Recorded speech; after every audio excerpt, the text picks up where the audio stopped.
Good evening and welcome to the Daily Voice, presented by VNN. Bringing you today's top 5 Canadian news stories on June 30th, 2025, let's get started. Ontario's health minister has confirmed an investigation into a serious data breach that may have compromised the personal medical records of nearly 200,000 Ontarians. The breach, traced back to March 17th, allegedly involves a third-party vendor tied to Ontario Health at Home Services.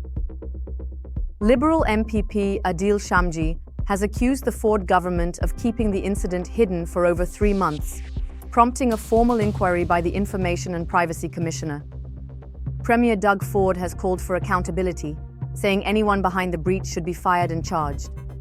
The public awaits answers as the review continues.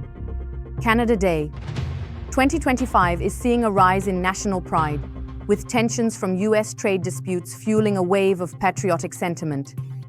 But not everyone is celebrating.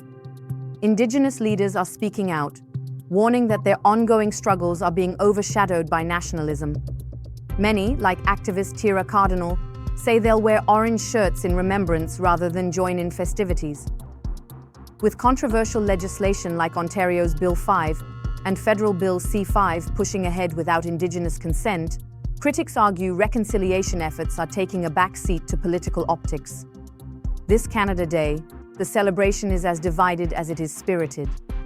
More than 200 flights were delayed at Vancouver International Airport this long weekend, with staffing shortages at NAV Canada cited as the main cause. With over 425,000 travelers expected, Monday is set to be the busiest day, creating growing pressure on air traffic controllers and infrastructure. At one point Saturday, only 16 landings per hour were allowed, less than half the airport's normal capacity. Although new recruits are in training, experts say full staffing could take years. Airport officials urge passengers to check flight updates and brace for continued disruptions during peak travel windows. Before you head out for the holiday, here's what's open and closed across Canada. Government offices in Canada Post, closed. Transit services like OC Transpo and TTC, running on holiday schedules, with Ottawa even offering free rides. In the GTA, Eaton Centre and Square One are open, but Yorkdale and Sherway Gardens are closed. Banks and schools are shut down, and while Cineplex and Landmark theatres remain open, grocery store hours vary, so check before you shop. For a full list of what's running in your city, visit weeklyvoice.com. In a dramatic policy U-turn, Canada is dropping its digital services tax to keep U.S. trade talks alive. Finance Minister François-Philippe Champagne announced the tax suspension will begin immediately, with legislation to repeal it in motion.